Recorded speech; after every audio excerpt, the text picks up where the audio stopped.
Hare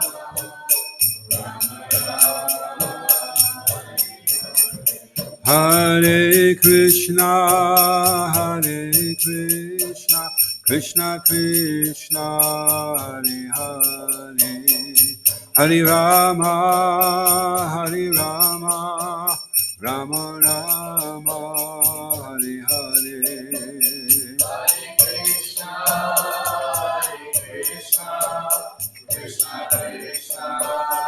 Hare Hare, Hare Rama, Hare Rama,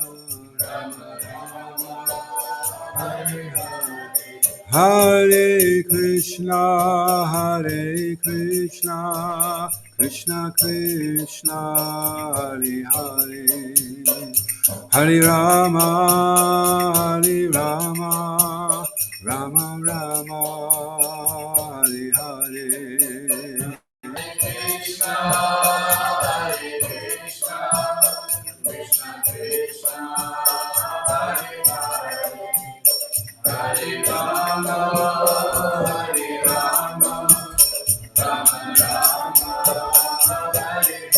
Jaya Jaya Gurudev, Gurudev, Jaya Jaya Gurudev.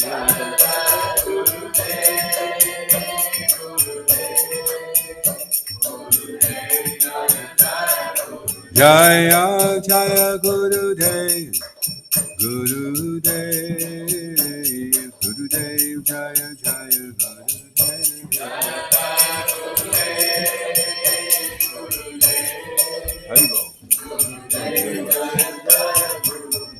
Jaya Jaya Prabhupada, Prabhupada, Jaya Jaya Prabhupada.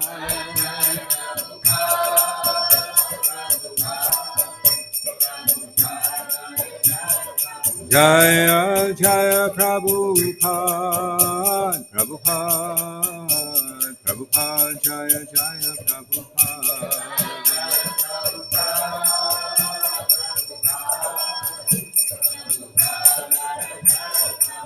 Jaya Kodanitai, Maya Poshashi, Kodanitai, Maya Poshashi.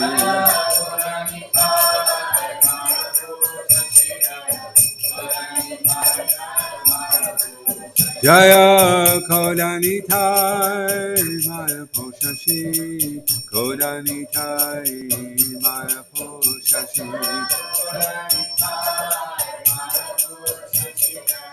Kodanitai, Jaya Maya Poshashi. Iskon Guru Vrinda Ki Jai, Shri Prabhupada Ki Jai, Shri Kodanitai Maya Poshashi Ki Jai. Namo Vishnu Padaya Krishna Vastavutale Shrimati Shiva.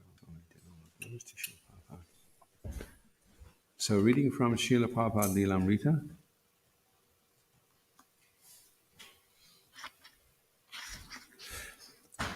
An article entitled Srila Prabhupada Seriously appeared on the front page of the Times of India. Oh, seriously ill, sorry. Appeared on the front page of the Times of India.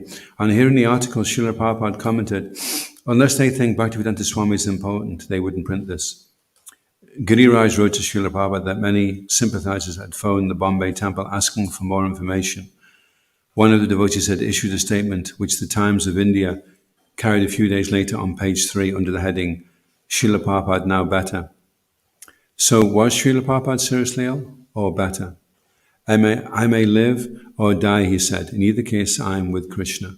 But he confided, I asked Krishna to give me enthusiasm to continue up to death. A soldier should die fighting on the battlefield. At Srila Prabhupada's request, Tamal Krishna was replying to all correspondence and signing his own name as secretary, as he wrote in one letter, under the circumstances, it is not possible for me to read letters to Srila Prabhupada. I simply inform him of any good news which comes, and so I have told him of your successful town hall meeting, as well as your other preaching activities. These letters were almost as valuable as Srila Prabhupada's, since they were often filled with direct quotes from Srila Prabhupada. One evening, Srila Prabhupada called for all the available sannyasis. He said he was feeling tired, but like a father, happy to have his children with him. He said, "You should all come to be with me like this, and I feel better." One day, while sitting with Srila Prabhupada, Ramakrishna began to describe the pastimes of Krishna as depicted in the painting hanging to the right of Srila Prabhupada's prasadam table. The painting showed Krishna and his cowherd friends eating lunch.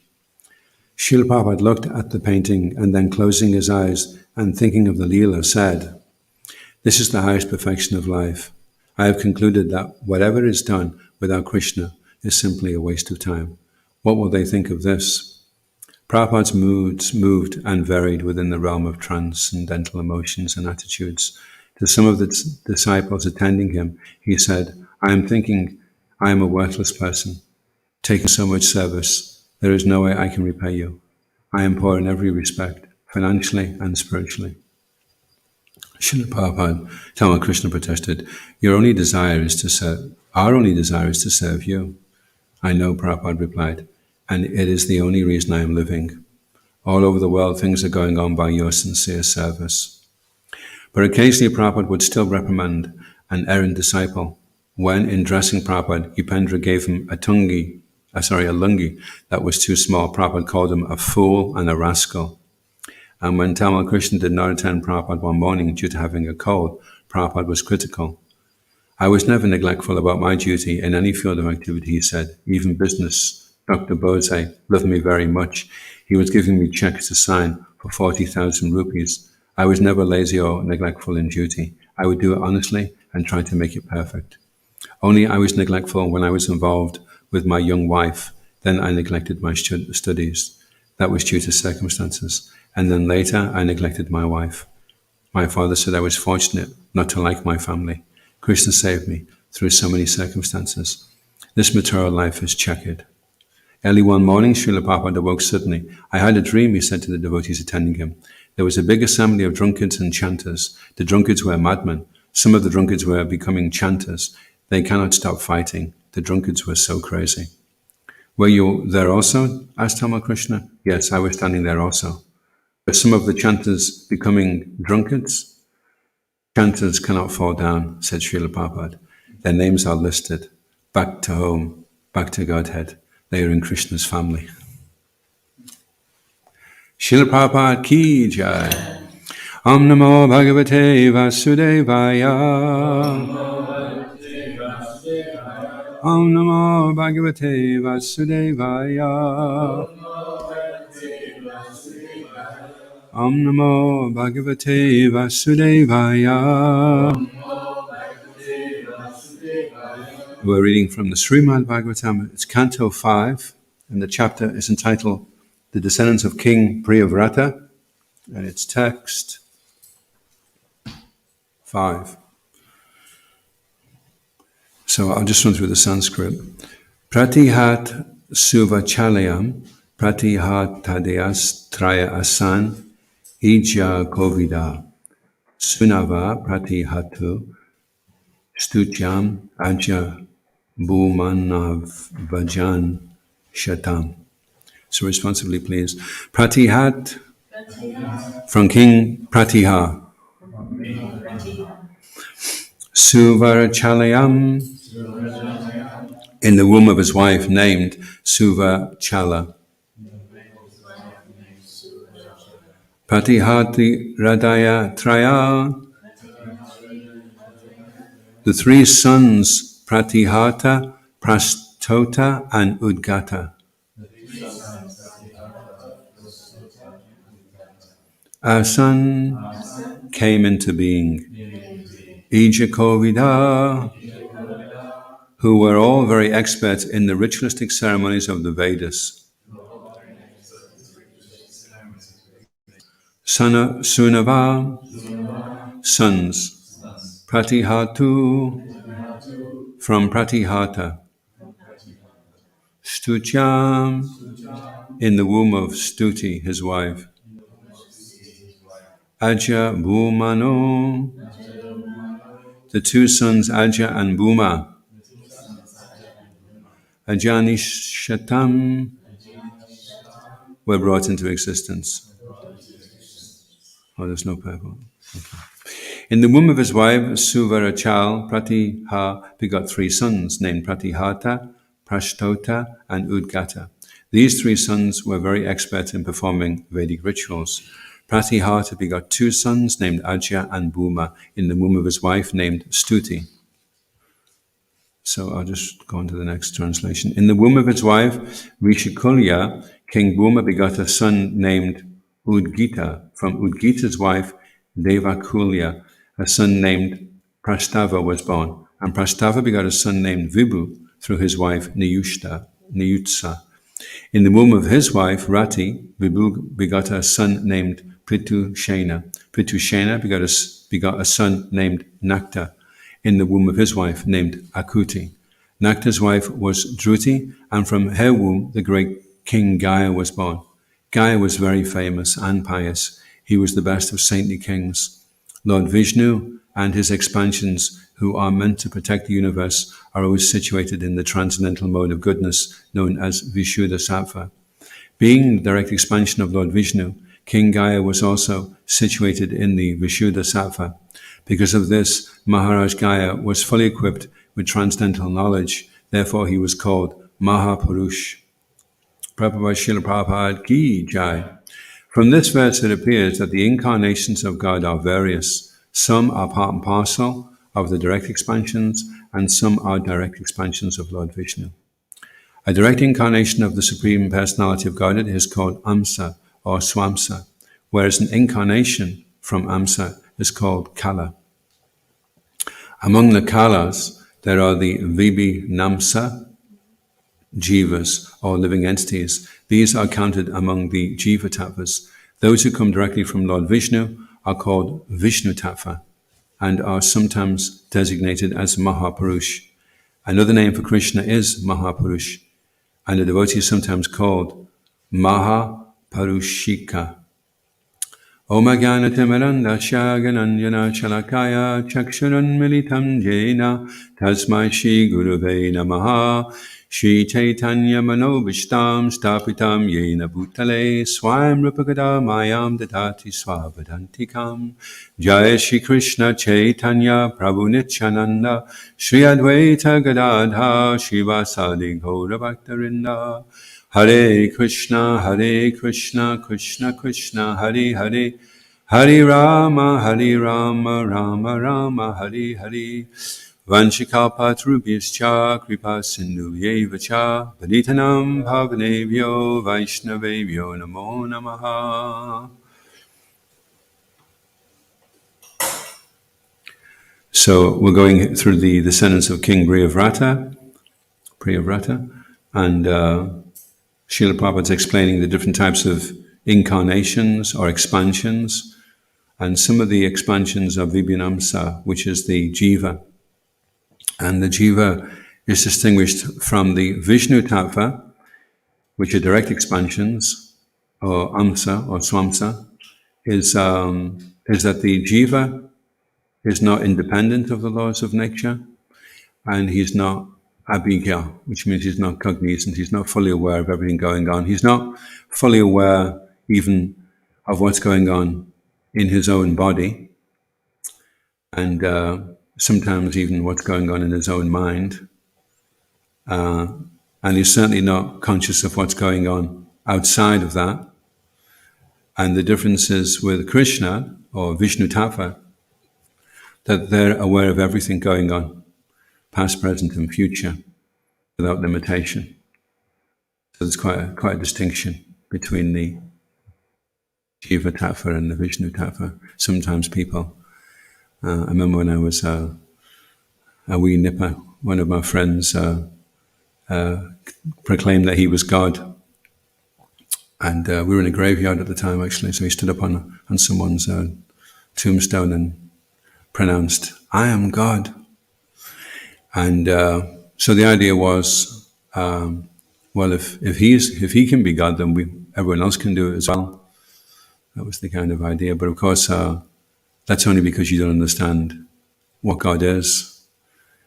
So that's the distinction. He's independent of the laws of nature, and he's fully cognizant of everything going on in the entire cosmic manifestation. Also, the difference between us and, although potentially the jiva can also achieve Vishuddha Sattva, but Vishnu Tattva never falls into the influence of the modes of nature. So he's always situated in pure goodness, Vishuddha Sattva, unaffected, no tinge of ignorance, no tinge of passion. So real goodness, real mode of goodness is pure mode of goodness, and that's Vishuddha Sattva. So that's the difference. But the living entity can achieve that because qualitatively he's of the same quality as Vishnu Tattva, although he's only a tiny infinitesimal particle. He can also achieve this pure consciousness. So Maharaj Gaya because Maharaj Gaya was in Vishuddha Sattva, he was equipped with transcendental knowledge. So I was just listening this morning at the difference between a devotee that's achieved bhava, which is the preliminary stage to prema, and a devotee who hasn't, is the devotee that's achieved bhava doesn't become covered anymore. So if he experiences some nice kirtan, or he's reading something and it's very enlivening, later on, that doesn't go away. He's still experiencing that same ecstasy. So that's the stage of bhava. But if not at that stage, then at times we may get glimpses of bhava. Even in the very beginning stages, there's glimpses of bhava. We may experience some ecstasy, feel very enlivened and very uplifted, but then we become covered over. And then we become forgetful of it. And then we're even thinking, was I really feeling like that?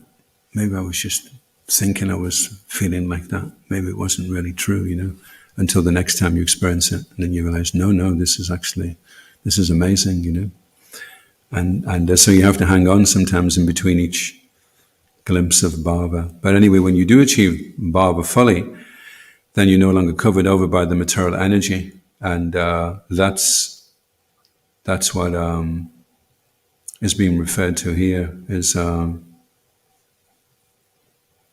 the King Gaya was situated in Vishuddha Sattva, and because of that he was equipped with transcendental knowledge. And the transcendental knowledge, that's a lot. Transcendental knowledge contains a lot of things actually. But it's something which is covered over. We could read something and become very enlivened, and then the transcendental knowledge can become covered over. So that's why we practice sadhana. And sadhana is that it's like every day we bathe. We don't go up to somebody and say, "Wow, you don't smell so nice, Prabhu. Have you had a bath?" And he says, "Yeah, I had a bath about 8 years ago." Well, Prabhu, you're supposed to have a bath every day. So it's like that with sadhana as well. You may have chanted really good rams the day before. You may have read something really nice the day before, but the next day you have to cleanse again. So it's and then when you reach the stage of the higher stages of Krishna consciousness, then you don't want to discontinue anyway the process of practicing sadhana bhakti, because you're experiencing so much satisfaction and nourishment from all these different activities. That's why it's really useful for devotees in the beginning to understand the meaning of the prayers when we're there at Mangalarti. Then if you don't understand what you're singing and you're just making the noise, then how deep can the meditation go? And how much transcendental knowledge can you achieve?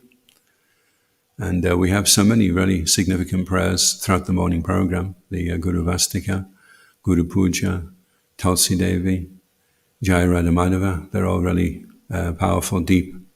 And transcendental knowledge, first of all, it has to be learned and then realized. And that takes a little time. And the things that are blocking this Vishuddha Sattva are Rajas and Tamas. So just by being clean and considerate and punctual and of high integrity and keeping promises and being reliable, this is all shifting us into the mode of goodness and eliminating those things which are covering our transcendental knowledge.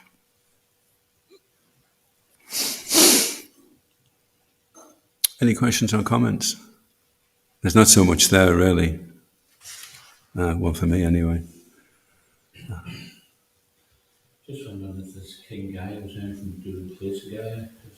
This is named after a person. Yeah. Funnily enough, I've read them a few times, and I'm still surprised at things that come across as I'm reading. I think, did I read that? I never realized King Guy was an incarnation. So yeah, I don't know. I haven't heard of his pastimes or anything in particular, but that's something that could be researched. That is generally the tendency, isn't it, in India, that the holy places are named after particular personalities or deities. They get their names. It's very specific and accurate, and the way the Bhagavatam is laid out. So sometimes you may be thinking, well, what's the point of reading all these names? I don't know who these people are. But it's to lend authenticity.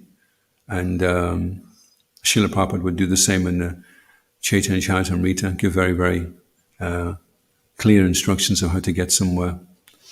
And he said that he did that because one devotee asked him, why do you do that, Prabhupada? And he said, it's so that the person that's reading it can become convinced of the authenticity of what it is he's reading. So it's very specific, the way the Bhagavatam is laid out. There's nothing is hazy or vague, very clear descriptions of what the Lord looks like and his relationship with the devotees and the difficulties the devotees encounter and how they're freed from those difficulties.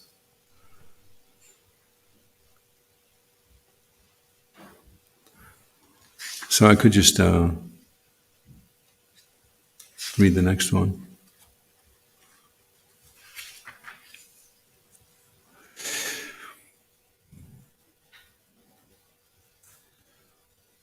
Why is it that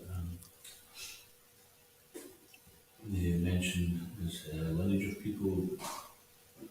What's the point of that? Generally, when there's a lineage, it's usually leading to an incarnation. You see the same with Radha and Chandra. So they'll be born in a particular dynasty, and then this will be preceding, and this will be the leader, but eventually an incarnation will appear.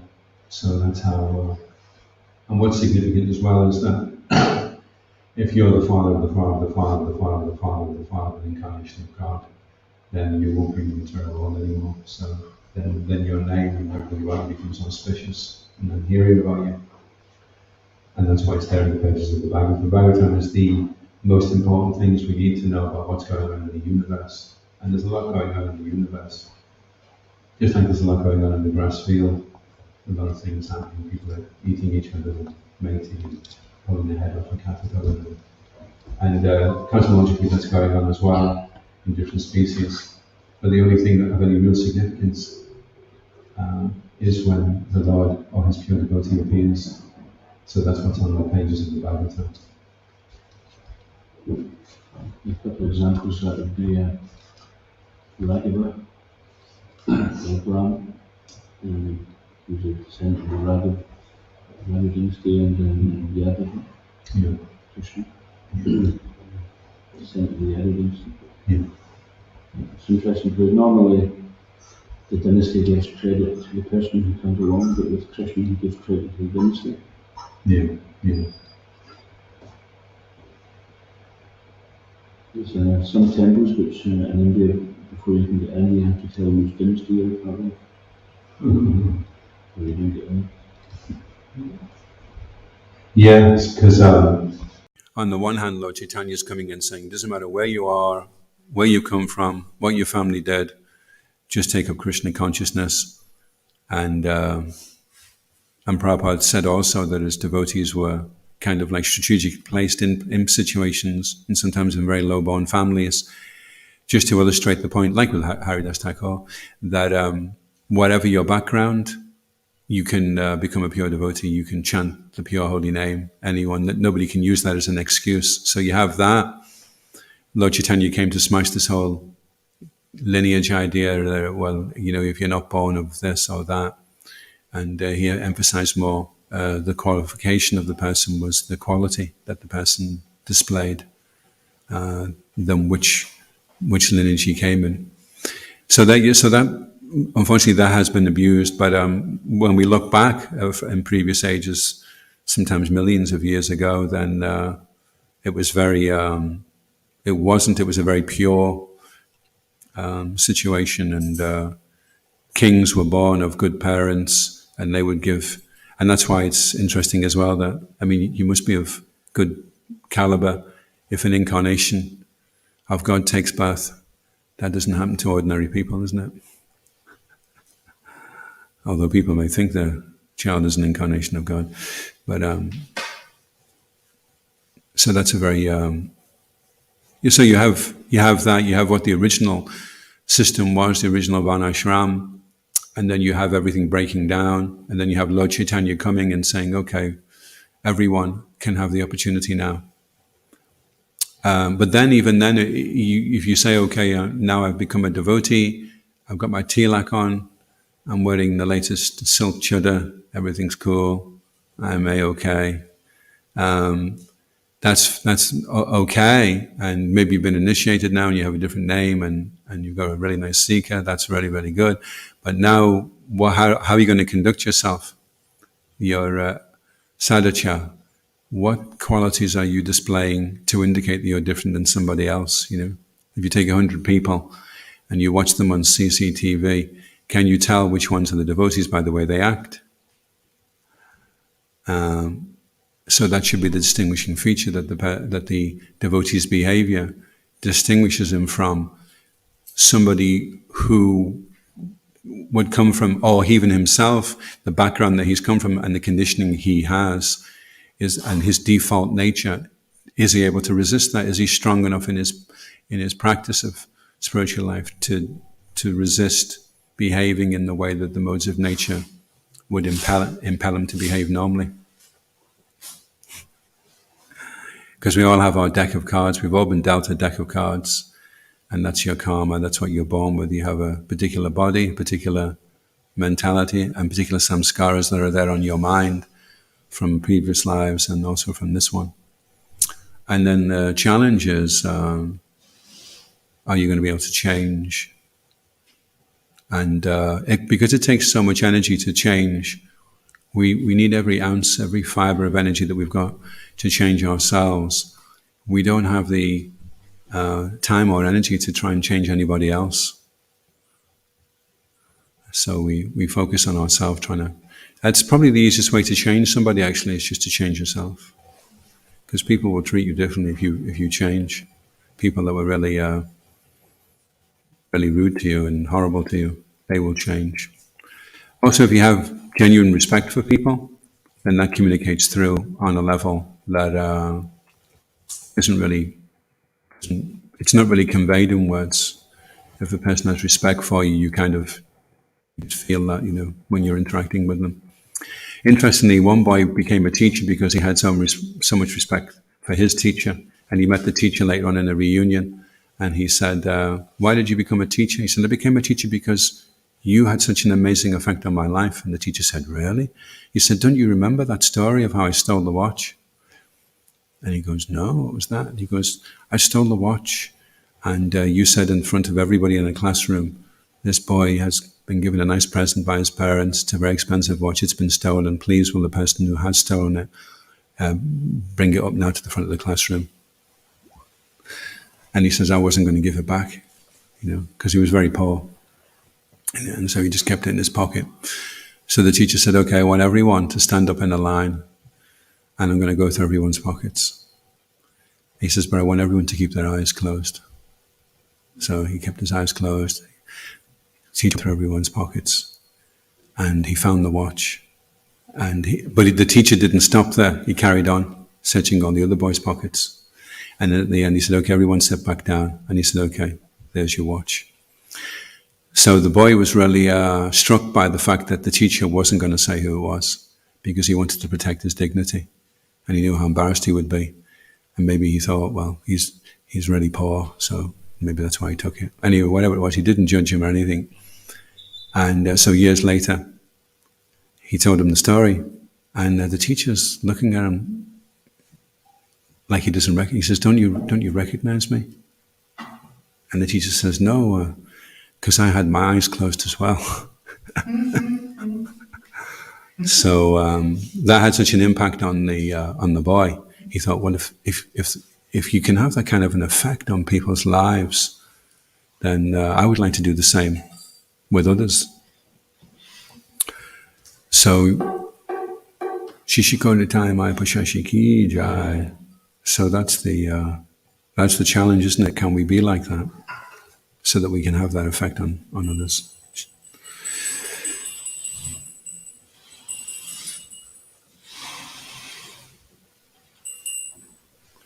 We say it every day, don't we? Trinadapisanichena, more humble than a straw in the street, more tolerant than a tree, ready to offer all respect to others.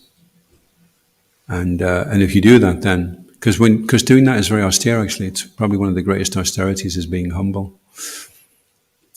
And you can find so many reasons why you don't need to be, because you feel like you're more qualified than the person you're trying to be humble with, And Bhaktivinoda Thakur actually said, real humility means you consider everybody better than you, not just initiating gurus or sannyasis or devotees that have been devotees for 55 years, or at least 1 year longer than you have, but everybody. So that's austere, but the value or the reward for practicing austerity is that you'll be able to constantly chant the holy name.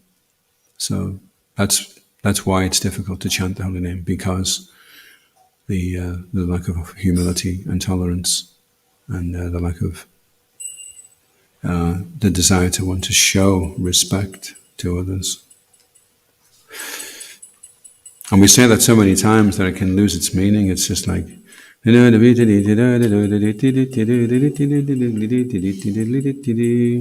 let's get on to something else now. So it shouldn't become like that. We have to keep it fresh. The prayers we're singing, we have to meditate on the meaning of them. Even the mantra that we're chanting, Bhaktivinoda Thakur and Srila Saraswati Thakur said, unless you meditate on the meaning of the mantra that you're chanting, it won't have the effect.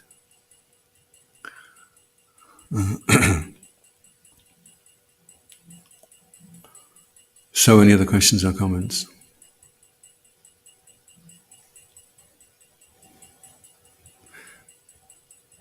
So, it may be that you're experiencing that you need some feedback. You need somebody to help you. So, the challenge with that is developing the discrimination to know which person to approach. And that's why Rupa Goswami says, just respect some devotees in your mind, just offer formal respect to others, and to those whose hearts are completely free from the propensity to criticize others, which really means, it's not that they won't find things wrong with you, but it won't be in a way that's going to put you down. It won't be in a way where you feel judged. It'll be in a way where you feel understood,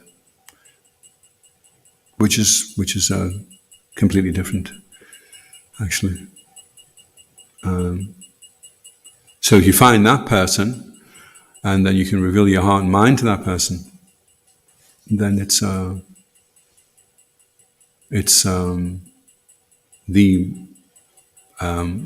Maharaj was saying, constructive criticism is the greatest asset that a devotee has in his arsenal against fighting the material energy, because they can see us better than we can see ourselves, because that's the nature of the false ego. Is there's always a justification for everything. So somebody else who doesn't have that, who's not covered by that false ego, can just say, well, maybe that's not such a good idea, maybe you should do it like this instead.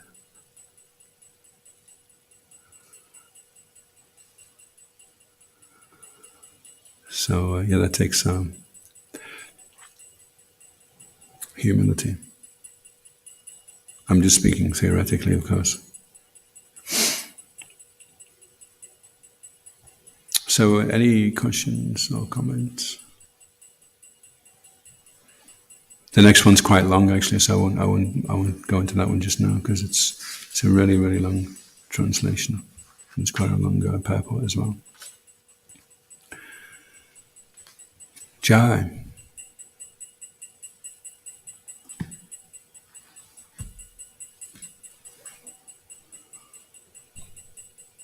Yaskanguru in the key. Shil Prabhupada ki jai. Shishi Kornitai Maya Pashashi ki jai. Nitai Gaura Premalandi Haribo.